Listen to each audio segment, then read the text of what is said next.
Hello मेरे प्यारे बच्चों। मैं आपका केमिस्ट्री टीचर उमेश सर हाजिर हूँ लेके वीडियो नंबर 2, जहाँ पे हम प्यारे बच्चों बात करने वाले हैं। अभी तक हम लोगों ने पहले लेक्चर में क्या डिस्कस कर लिया कि भाई मेरे आपके ग्लूकोज में कितने कार्बन हैं, कितने हाइड्रोक्सिल ग्रुप हैं, कार्बोनिल ग्रुप है, तो कौन सा कार्बोनिल ग्रुप है, एल्डिहाइड है कि कीटोन है, कार्बन कैसे सीधे अरेंज, ये सारी बातें हम लोगों ने वीडियो लेक्चर नंबर 1 में कर लिया। तो चैंपियंस चलो अब बढ़ते हैं और बात करते हैं लेक्चर नंबर 2 में आज क्या बात करने वाले। लास्ट हमने यहीं पे खत्म किया था, तो यहाँ से क्लियर हो जाइए कि क्या है आपके ग्लूकोज में 1 2 3 4 5 6 कार्बन स्ट्रेट चेन में जुड़े हैं, जिनमें से एक कार्बन, ये फर्स्ट वाला कार्बन क्या है, कार्बोनिल ग्रुप। कार्बोनिल ग्रुप में भी क्लियर है क्या है, एल्डिहाइड। बाकी हर कार्बन से एक तरफ H एक तरफ OH लगा है। ठीक है, मैं आपको थोड़ा सा आइडेंटिफाई करता हूँ, मतलब क्लियर करता हूँ, इसको एकदम अच्छे से दिमाग में रखिएगा कि ऐसे होता है ग्लूकोज का स्ट्रक्चर। अगर मैं ओपन चेन की बात करूं तो ये है CHO, फिर ये पहला कार्बन, दूसरा कार्बन, तीसरा कार्बन, चौथा कार्बन। प्यारे बच्चों ये है आपका, एक सेकेंड, ये आपका पांचवा कार्बन। एक सेकेंड,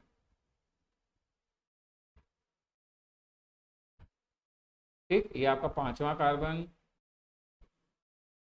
एक सेकेंड चैंपियंस, ये आपका, आपके सर का थोड़ा सा मार्कर काम करना बंद कर दिया। एक सेकेंड, अभी चैंपियन पकड़ते हैं इसको, जाएंगे कहाँ भाई साहब। ये आपका पांचवा कार्बन, 1 2 3 4 5, और ये छठवां कार्बन होता है CH2OH। बाकी आपको दिख नहीं रहा होगा, मैं ऊपर करता हूँ आपको दिखना स्टार्ट होगा ना, अभी दिख रहा होगा। ठीक है, तो ये CHO पहला कार्बन क्लियर हो चुका है, दूसरा, तीसरा, चौथा, पांचवा, छठवां, ये CH2OH है। बाकी हर कार्बन से क्या लगा है, एक तरफ H एक तरफ OH। अब हमें याद रखना है मेरे प्यारे बच्चों, क्योंकि यही कॉन्फ़िगरेशन चेंज हो जाए, H और OH का साइड अगर बदल जाए, इधर H इधर OH है, यही बदल जाए, तो अलग अलग आपके कार्बोहाइड्रेट्स फॉर्म होते हैं। जो जैसे मैं ग्लूकोज की बात करूँ तो 1 2 तीसरे नंबर में H इधर होता है, वह ध्यान से याद कर लो। बाकी इसका मतलब बाकी में क्या होगा, बाकी में OH इस साइड होगा, तो अगर OH इधर है तो इधर क्या होगा H, इधर क्या होगा H, यहाँ H है तो इधर क्या होगा OH, और यहाँ OH है तो इधर क्या होगा H। तो अपने जहन में प्यारे बच्चों ये बैठा लो कि हमें अब पता चल गया है ये किसका स्ट्रक्चर है, ग्लूकोज का स्ट्रक्चर है। किसका, ग्लूकोज का स्ट्रक्चर है। ठीक, क्वेश्चन पूछता है कि ग्लूकोज के ओपन चेन स्ट्रक्चर में कितने कायरल कार्बन हैं। कायरल कार्बन का मतलब होता है ऐसा कार्बन जिसकी जो 4 वैलेंसी है, 4 वैलेंसी है, वो चारों अलग अलग एटम और ग्रुप ऑफ एटम से सेटिस्फाई हो मेरे प्यारे बच्चों। तो ध्यान से देखिए, यहाँ पे ये एक कायरल कार्बन, ये दूसरा कायरल कार्बन, ये तीसरा कायरल कार्बन, ये चौथा। ये नहीं है क्योंकि देखो ये कार्बन 2 H से जुड़ा होगा और एक OH से, तो 2 H हो गया, 4 अलग अलग नहीं हुए। वैसे CHO में भी आपको पता ही है ऐसे बॉन्ड बनेगा, एक तरफ डबल बॉन्ड होगा, एक तरफ H होगा, 2 बॉन्ड तो वही के साथ बन गया। तो इसलिए ओपन चेन स्ट्रक्चर जो ग्लूकोज का है उसमें कितने कायरल कार्बन होते हैं चैंपियंस, प्यारे बच्चों, कितने होते हैं, 4 कायरल कार्बन होते हैं। मैं ये क्यों बोल रहा हूँ, क्योंकि अभी हम थोड़ी देर बाद बात करेंगे इसके रिंग स्ट्रक्चर के बारे में, और वहां नंबर ऑफ कायरल कार्बन बदल जाते हैं। तो ये दिमाग में रखिएगा, MCQ में बहुत बहुत बार पूछा गया है। Number of chiral carbon in glucose open structure कितने हैं, 4। क्लोज स्ट्रक्चर में क्या होंगे, थोड़ी देर बाद आप देखिएगा बदल जाएंगे। ठीक है, तो अगर मैं बात करूं स्टीरियो केमिस्ट्री की, तो मैंने आपको यही एक्सप्लेन किया, ध्यान से देखिए कि कितने कायरल कार्बन है, 4। और कायरल कार्बन का नंबर जितना भी होता है, अगर आपसे कोई पूछे कि इस कंपाउंड से कितने कॉन्फ़िगरेशन एग्जिस्ट होंगे, तो क्या होता है 2 के पावर n, उतना ही पॉसिबल कॉन्फ़िगरेशन होता है। तो n क्या है, 4। n मतलब number of chiral carbon, number of chiral centre कितना है, 4। तो 2 के पावर 4 आप कर दीजिए, आंसर कितना आएगा, 2 2 जा 4, 2 जा 8, 2 जा 16। तो भैया मेरे ग्लूकोज के 16 पॉसिबल कॉन्फ़िगरेशन एग्जिस्ट करता है। ठीक, क्लियर है, क्लियर है। अच्छा, मैं एक बार आपको जल्दी से याद दिलाता हूँ, मे भी आपको याद तो होगा ही। ये बातें किसने बताई थी, फिशर ने, फिशर साइंटिस्ट थे, उन्होंने बताई। अच्छा, आप मेरी बात ध्यान सुना प्यारे बच्चों। अब लिखा होता है ये +D ग्लूकोज, पिछले टर्न पे आपको मैं बता चुका हूँ। प्लस मतलब डेक्स्ट्रो, डेक्स्ट्रो, ये डी वर्ड आया कहाँ से, तो मैंने आपको बताया था, फिर बता देता हूँ। एक कंपाउंड होता है ग्लिसरल्डिहाइड, ये उसका स्ट्रक्चर है। ये कंपाउंड क्या होता है, ग्लिसरल्डिहाइड प्यारे बच्चों। तो जिस भी ग्लूकोज का स्ट्रक्चर ग्लिसरल्डिहाइड से मैच कर दे, ग्लिसरल्डिहाइड से मैच करे, उसको क्या बोलते हैं, डेक्स्ट्रो। जैसे देखो ग्लिसरल्डिहाइड में, आप अपनी तरफ से देखो, ग्लिसरल्डिहाइड में थोड़ा ऊपर कर दूं वरना आपको कंफ्यूजन में रहोगे। ग्लिसरल्डिहाइड ये स्ट्रक्चर में देखो, ये जो OH साइड है किधर है, राइट हैंड साइड है। तो R और आपके ग्लूकोज, ये जो ग्लूकोज है देखो नीचे से CH2OH, और इसमें भी OH कहाँ लगा है, राइट हैंड साइड लगा है। तो जिस भी स्ट्रक्चर में जो OH जो होगा नीचे से दूसरे नंबर पे जो है, उसमें OH का राइट साइड है, मतलब वो ग्लिसरॉल्डिहाइड से मैच कर रहा है, तो वो डेक्स्ट्रो है। अगर यही OH लेफ्ट साइड होगा तो उसको हम क्या बोलेंगे, लेवियो। मतलब D form L form, D मतलब पॉजिटिव, एल मतलब नेगेटिव।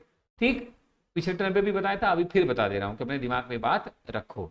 अब समस्या पता है क्या, कि अगर हमने मान लिया, सोच के देखो, अगर हमने मान लिया कि आपके ग्लूकोज का स्ट्रक्चर क्या है, ऐसा है, तो आपको साफ साफ क्लियर हो रहा है कि इसमें एल्डिहाइड ग्रुप क्या है, फ्री है। तो जो भी कार्बोनिल मतलब जो भी एल्डिहाइड केमिकल रिएक्शन देना चाहिए वो सब ग्लूकोज को देना चाहिए था। भाई जो जो एल्डिहाइड केमिकल रिएक्शन देता है वो सब ग्लूकोज को देना चाहिए, क्योंकि यहाँ पे एल्डिहाइड क्या है, फ्री स्टेट में है। क्लियर है, ध्यान से मेरी बात समझिए मैं क्या बोलना चाह रहा हूँ। ठीक है, ठीक है। अच्छा, अब अगर सारे OH भी देखो, सारे OH फ्री हैं आसानी से, तो जब हम ग्लूकोज का रिएक्शन किए थे एसिटिक एनहाइड्राइड के साथ, तो बन गया था ग्लूकोज का पेंटा एसिटेट। तो उसको भी NH2OH के साथ रिएक्शन करके ऑक्साइन प्रोडक्ट बनाना चाहिए। अगर सब OH फ्री है, पेंटा एसिटेट आसानी से बन रहा है, तो उसको भी क्या बनाना चाहिए, ऑक्साइन प्रोडक्ट फॉर्म करना चाहिए। लेकिन ऐसा नहीं होता प्यारे बच्चों। भाई कार्बोनिल ग्रुप प्रेजेंट है, मतलब एल्डिहाइड ग्रुप प्रेजेंट है, तो ग्लूकोज को क्या देना चाहिए, जो एल्डिहाइड रिएक्शन देता है। स्किप टेस्ट, NaH मतलब सोडियम बाई सल्फाइड के साथ बाई सल्फाइड सोडियम सल्फाइड का कंपाउंड बनाना चाहिए। ठीक है, 2,4-DNP टेस्ट देना चाहिए। ये सब भाई साहब नहीं देते हैं टेस्ट। तो इससे क्या क्लियर हुआ कि इसका मतलब कार्बोनिल ग्रुप फ्री नहीं है। और हमको तो साफ साफ दिख रहा है प्यारे बच्चों, ओपन स्ट्रक्चर में CHO ग्रुप तो फ्री है। इसका मतलब ग्लूकोज का कोई और भी स्ट्रक्चर है जहां ये फ्री स्टेट में नहीं है कार्बोनिल ग्रुप, इसी वजह से ये रिएक्शंस नहीं दे रहा है। तो ये क्वेश्चंस थ्योरी के पर्पज से भी ऑब्जेक्टिव के पर्पज से ही, दोनों से ही इंपॉर्टेंट है। अपने जहन में अच्छे से बैठा लीजिए कि स्ट्रेट चेन ऑफ जो स्ट्रक्चर जो ग्लूकोज का है वो क्या एक्सप्लेन नहीं कर पाता। भाई एक्सप्लेन नहीं कर पाया, तभी तो हमें जरूरत पड़ी ग्लूकोज के और दूसरे स्ट्रक्चर्स के बारे में बात करने की। क्या नहीं शो कर पाया प्यारे बच्चों, ग्लूकोज का जो ओपन, अगर मैं हमने मान लिया कि ग्लूकोज ओपन चेन है, तो उसको शो करना चाहिए था DNP test, Schiff base test, NaSCO3 के साथ एडिशन प्रोडक्ट नहीं बना पाता। इसका मतलब क्या क्लियर हुआ कि ग्लूकोज में जो एल्डिहाइड ग्रुप है वो फ्री स्टेट नहीं है, फ्री नहीं है, जैसे अभी हमने स्टेट में देखा एकदम किनारे लगा हुआ है, फ्री है। ठीक, जो पेंटा एसिटेट ग्लूकोज का होगा वो नहीं रिएक्ट कर रहा है NH2OH के साथ और ऑक्साइन बना रहा है। जबकि अगर सब OH फ्री हैं, भाई ओपन चेन है, फ्री है, तो उनको ये काम करना चाहिए था। इसका मतलब ये हुआ कि ग्लूकोज ओपन चेन में ज्यादा एग्जिस्ट नहीं करता है, वो क्लोज्ड स्ट्रक्चर बना के रखता है। ग्लूकोज में फ्री एल्डिहाइड ग्रुप नहीं है, वो एल्डिहाइड ग्रुप फ्री नहीं है, वो कहीं ना कहीं एक दूसरे से ऐसे कनेक्ट है कि एल्डिहाइड ग्रुप क्या है प्यारे बच्चों, फ्री नहीं है। तो अब हमें इन्हीं के बारे में बात करना है, तो मैं आपको एक्सप्लेन करता हूँ, मेरी बात बहुत ध्यान से सुनना। अगला जो हम लोग पॉइंट पढ़ने जा रहे हैं वो काफी इंपॉर्टेंट है, मेरी बात बहुत अच्छे से ध्यान से समझिए। कहता है ग्लूकोज जो है वो नेचर में दो और फॉर्म में प्रेजेंट होता है।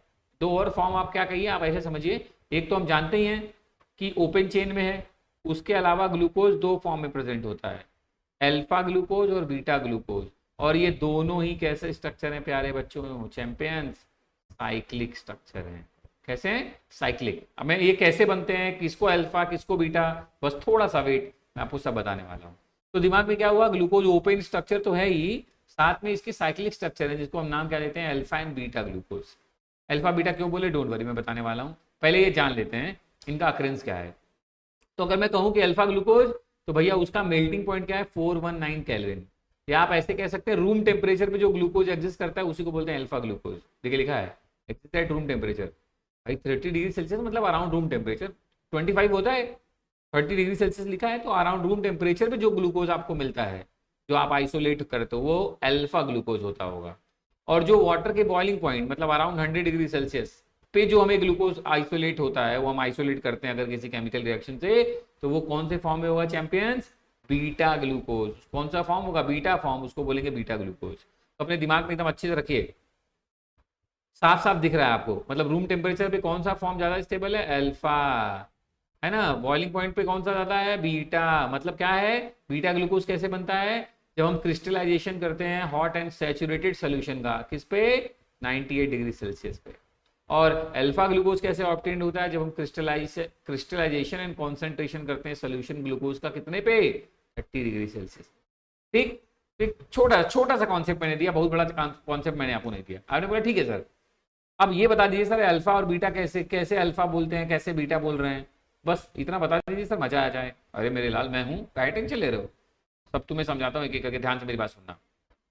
जो मैंने बोला उसी को समझो। देखो ग्लूकोज ओपन चेन स्ट्रक्चर में नेचर में सिर्फ 0.02% एग्जिस्ट करता है, ओनली 0.02%। अल्फा ग्लूकोज नेचर में कितना परसेंट है? 36%। बीटा ग्लूकोज नेचर में कितना परसेंट है? 64%। क्लियर हो गया? सबसे ज्यादा stable form of the glucose कौन है? बीटा, 64%। उसके बाद किसका नंबर है? अल्फा, 36%। और सबसे कम नेचर में कौन है? 0.02% ग्लूकोज। कौन है? 0.02% प्यारे बच्चे, ग्लूकोज आपके नेचर में एग्जिस्ट करता है। अब सवाल सिर्फ ये है कि सर अब ये बना कैसे? ये देखिए पता नहीं कैसे ये इन्होंने आपस में कनेक्ट कर दिया, हमें तो समझ में नहीं आ रहा है। बस चिल, अभी मुश्किल से 2 मिनट लगेगा और आप फटाक से स्ट्रक्चर बनाना सीख जाओगे। ठीक, मैं समझता, मेरे रहते केमिस्ट्री में तुम्हें क्यों प्रॉब्लम होगी, मैं समझाता हूँ तो वो कैसे सीखते हो। अब मेरी बात बहुत ध्यान से सुनना चैंपियंस, बहुत ध्यान से सुनना, मैं तुम्हें समझा रहा हूँ। ठीक, मैं थोड़ा ऊपर करता हूँ, तुम्हें समझाता हूँ।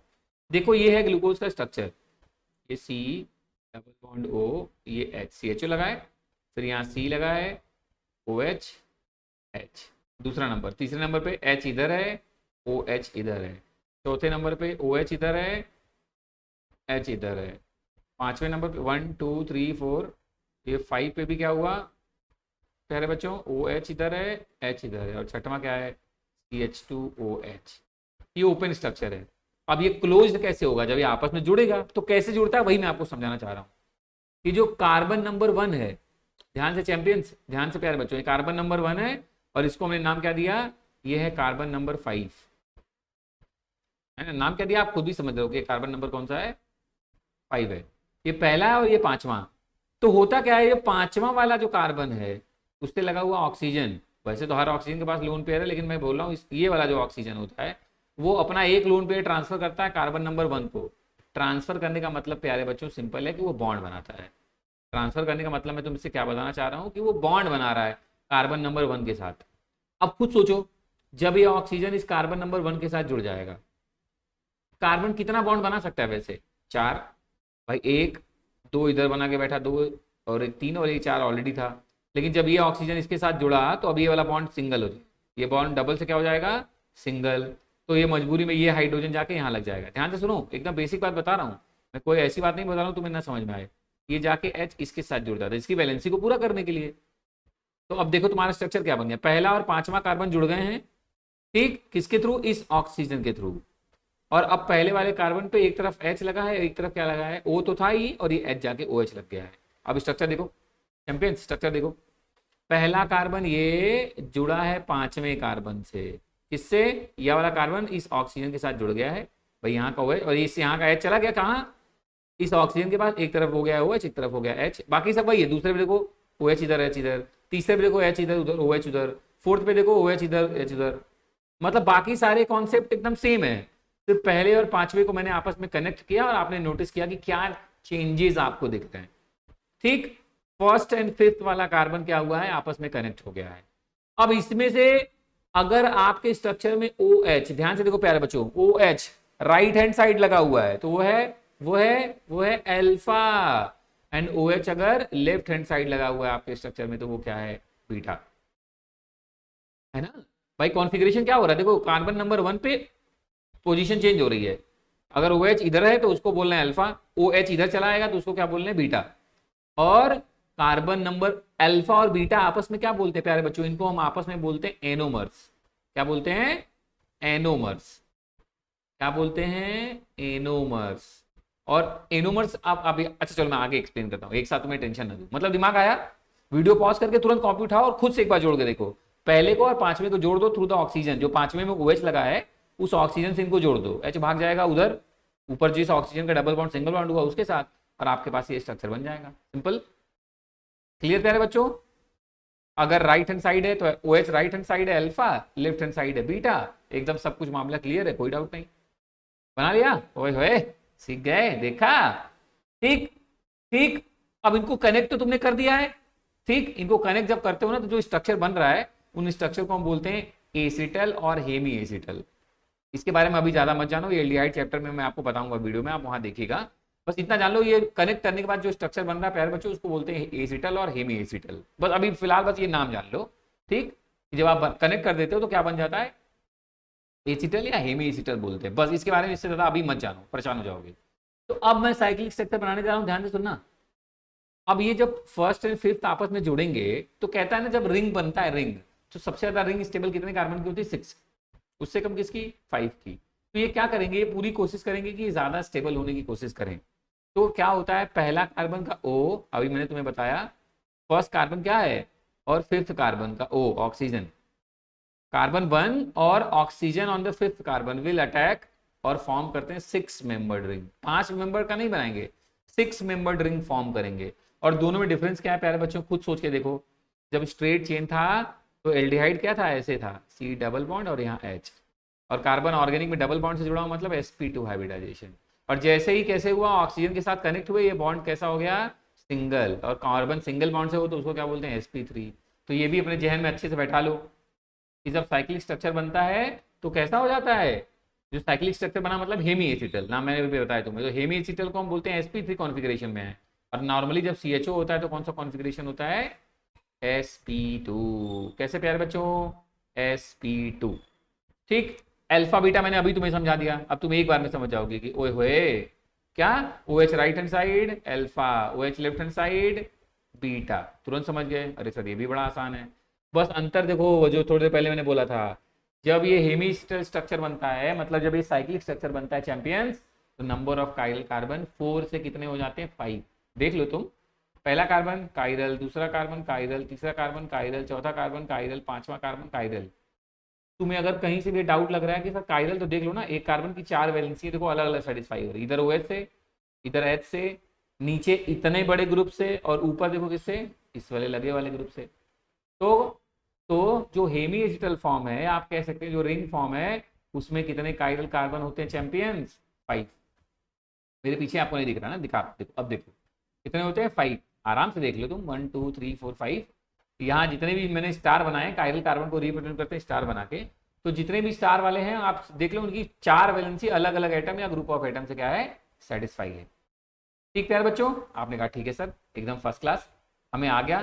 तो अब इनको जोड़ना भी सिखा देता हूं तुम्हें, इनको जोड़ना सिखाता हूं, देखो कैसे, ठीक।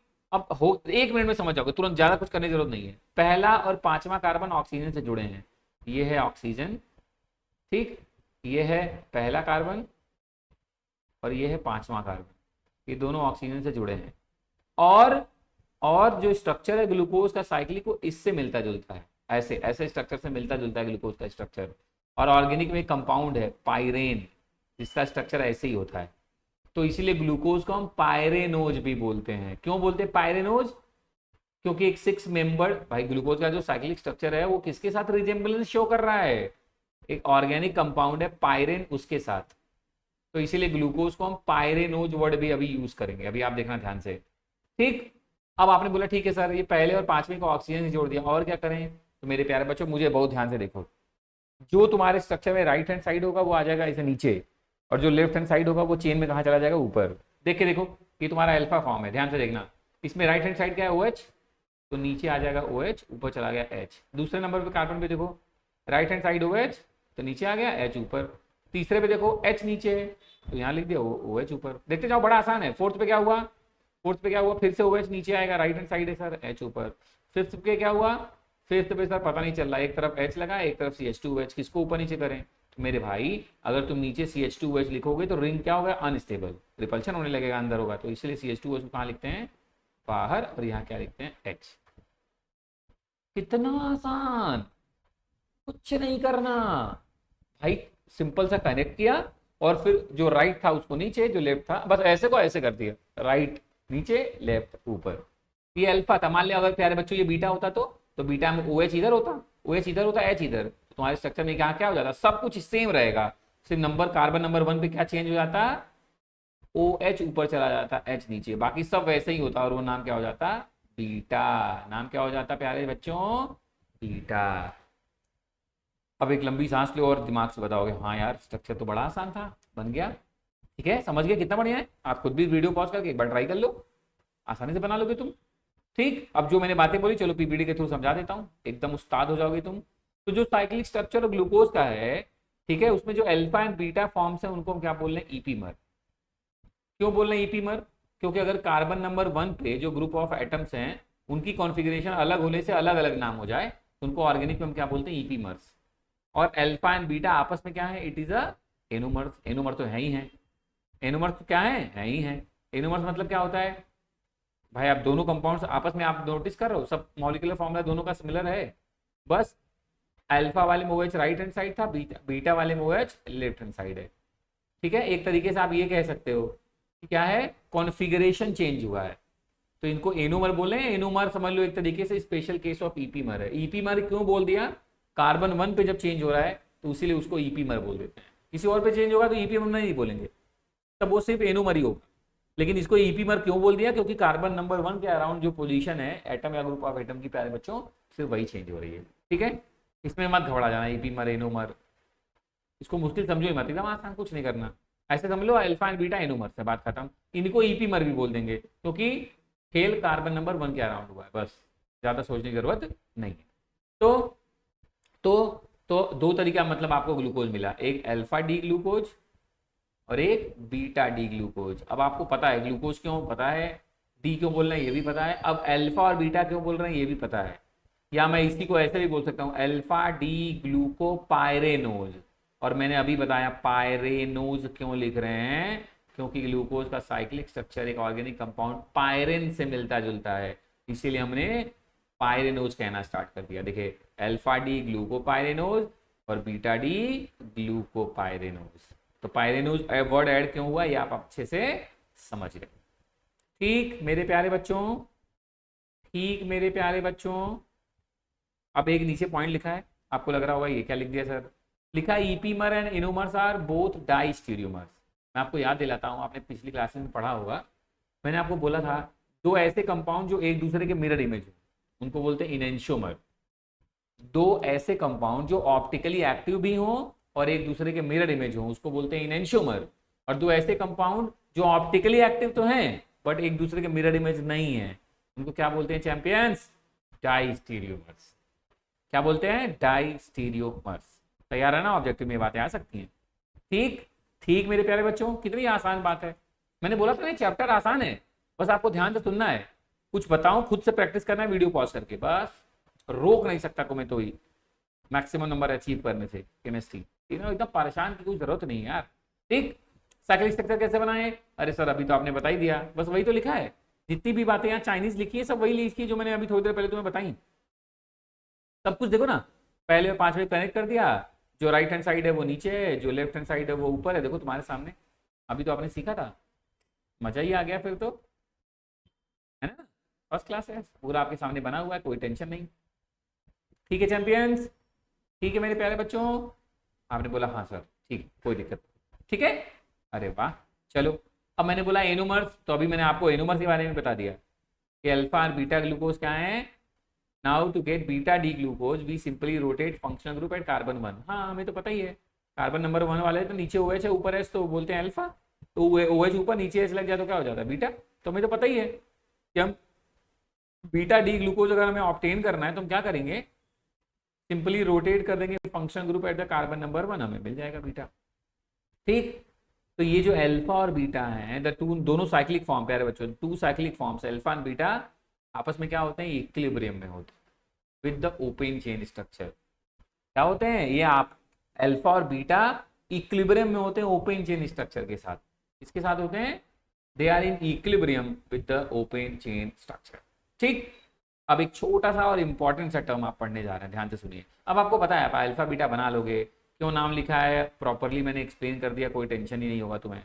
ठीक है, कह रहा है और पायरिन से कॉपी है ये भी तुम्हें समझा दिया, इसीलिए पायरेनोज बोलते हैं या ग्लूकोज पायरोनोज बोलते हैं, ये भी अभी आपने बोला।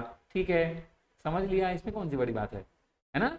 नोट बनाते चलना चैंपियंस, है ना। वैसे आप प्रॉपर अच्छा सा नोट ऑलरेडी है पीपीटी में, लेकिन फिर भी आप बनाते चलो, मतलब आप अपने हाथ से तो प्रैक्टिस अच्छी होती रहेगी।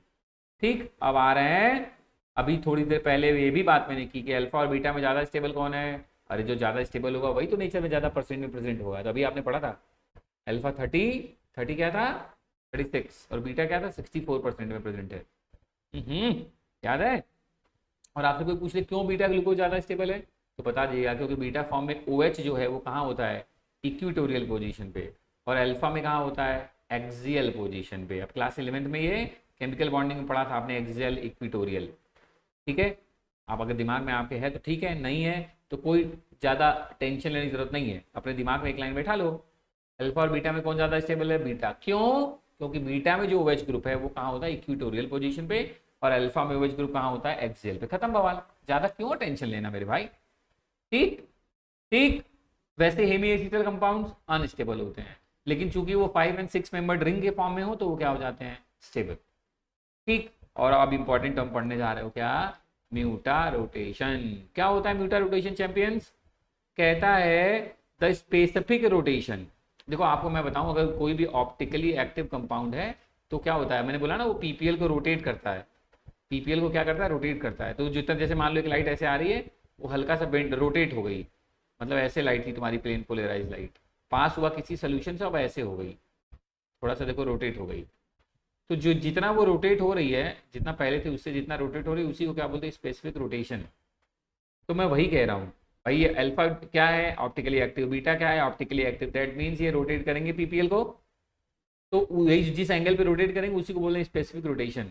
तो मैं कह रहा हूँ कि स्पेसिफिक रोटेशन किसका, अल्फा डी ग्लूकोज का और बीटा डी ग्लूकोज का, चेंज होता रहता है विद रिस्पेक्ट टू टाइम, और क्या करता है, और रीच हो जाता है एक इक्विलिब्रियम वैल्यू पे। देखो दिमाग कह रहा है क्या ये बोल रहे हो, तो हमें तो नहीं समझ में आ रहा। मेरे प्यारे बच्चे, ग्लूकोज नेचर में अल्फा फॉर्म में भी प्रेजेंट है, बीटा फॉर्म में भी प्रेजेंट है, और ये दोनों किसके साथ इक्विलिब्रियम में है चैंपियंस, ये दोनों किसके साथ इक्विलिब्रियम में है, स्ट्रेट चेन ऑफ ग्लूकोज के साथ। ठीक। तो ऑब्वियसली अल्फा फॉर्म भी नेचर में प्रेजेंट है, बीटा भी है, और ये आपस में क्या हो रहा है, इक्विलिब्रियम स्टेबलाइजेशन, मतलब ये इसमें चेंज होता रहा है या इसमें चेंज हो रहा है।